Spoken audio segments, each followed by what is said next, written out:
The only people left out completely are the people who are neither in education nor in employment, who actually lose their skills. And that is a very important lesson as well. If you don't invest in the skills of people, and if you don't give people a chance to use their skills, they actually end up worse than how they started. But again, it shows you how important the integration of education and work really is. And if I sum this up, basically, the development of skills really has to do with engaging employers in providing the right mix of skills. You can see this almost anywhere in the world, where employers are at the heart of skilled system, the economy works.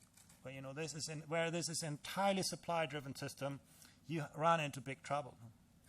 Europe is a good example of this. It's about career guidance, and what I mean with career guidance is not the kind of things that, telling people which kind of job to choose. It's about telling young people the truth about the labor market prospects they have with different choices they make. Making sure that young people, maybe even people in primary school, get a sense of, where do they want to invest their effort? Why does it make a difference? And who does this best? People who have experience in the workplace. Almost the worst people to provide career guidance are people who have never experienced the kind of world of work themselves. But unfortunately, we see that often happening. It's preparing teachers well with industry experience. And people in industry that train us with strong pedagogical skills. It's that kind of mix that you really need to do that well. It's maximizing the use of workplace training. I come back to this again and again because it's the #1 predictor of high-level skills. The amount of time you actually spend at the workplace. And so on. I don't want to go through this in detail. I want to just briefly touch on the second pillar, which, it's not the subject of our discussions today, but it is an important dimension as well. How do we actually activate the skills of people in the economy? How do we figure out, who is inactive? Why are people not working? What are the barriers, the formal barriers, the informal barriers? How do we avoid brain drain? I don't mean, India is a fantastic supply of the world's skills, but, even within India, you have huge imbalances in the talent pool of people dealing with this. It is a very, very important way if you want to make effective use of your skills. I want to spend a bit more time on the last pillar. This is about finding the right skills balance. Matching demand and supply, avoiding skill mismatches that we find everywhere. And some of this is unavoidable. People complain, this is a problem of the education system, but some skill mismatches are unavoidable in an evolving economy like India's. You don't want to live in a stable scenario. You want to move upwards, and that means there was always going to be gaps between what you have and what you need. But let's have a look at this in a bit more detail. One of the things that we found when we tested the skills is that actually the use of literacy skills is almost explaining all of the productivity differentials across countries now, or numeracy skills. Take whatever you like. It's not just the skills you have, it's how well the labor market, the economy, the industry extracts value from those skills. Now, that predicts basically most of the productivity differences that we see around the world. And many industries actually can do a lot better than this. Figuring out what skills people have, using them effectively is very important. Here you can see this in more detail. If you are in the green line, it means you have great skills and you have a job that uses great skills. No? This is what we call the high skills match situation. Everybody wants it because that's the only area where you really make money. And the good thing is you earn a lot of money at the beginning of your life and you keep growing. No? This is actually something good for you. If you are in the yellow line, it means, you have a job that is really demanding, but you don't really have quite the skills this job demands. You start out lower in your earnings, and why? Because your employer is not going to pay you for skills you don't have. That's very natural. But you keep growing, and that's the interesting part. Putting more demands on people than their skills is actually a good thing for employers and for workers themselves.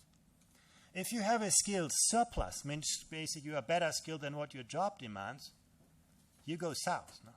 That's actually not a good scenario. Why do I say this? Because if you think about public policy, we are usually doing best in protecting the kind of jobs that actually serve people least. Nobody wants to close a big factory for obvious reasons. But actually that's the kind of places where many people are trapped. They're actually skilled to do better things. So skills mismatch has real consequences for employment and earnings of people.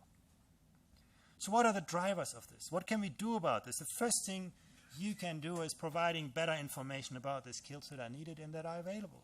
Real information about this. We have measured two things here. On the left side of the chart, you see the qualifications. overqualification, underqualification. Now you look at Sweden, the country at the top. No? You have about 20% of people who have better qualifications than what they need for their job. And now you think, well, what a waste of money. Did we invest in two great skills? No, look at the right side of the chart. You can actually see it's less than 5% of Swedes who are actually better skilled than what they need for their job. Tells you two things. Employers are actually very, very good in recognizing the skills that people have and use them well. But our qualification systems are not very well adapted to this. No? They're not good signaling systems for the skills we actually have. Qualification mismatch and skills mismatch are totally different stories. You can see from this chart. In most countries, not in all. Some are doing that quite well.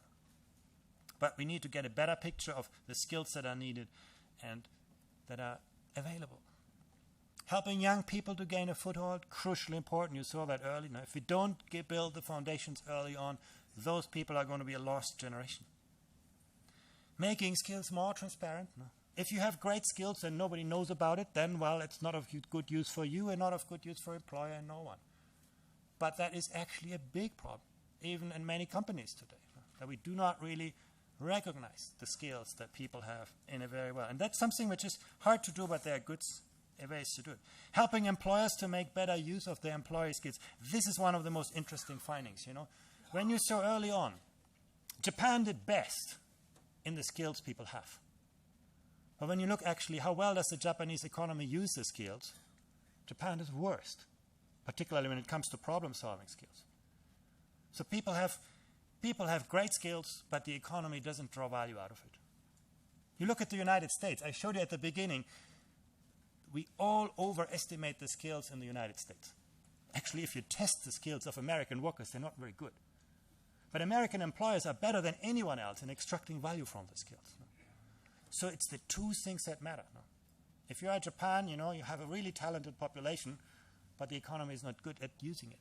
In the United States, the economy runs at full speed, but actually skilled supply is limiting this. And this is why many Indians go to the United States to work there. No?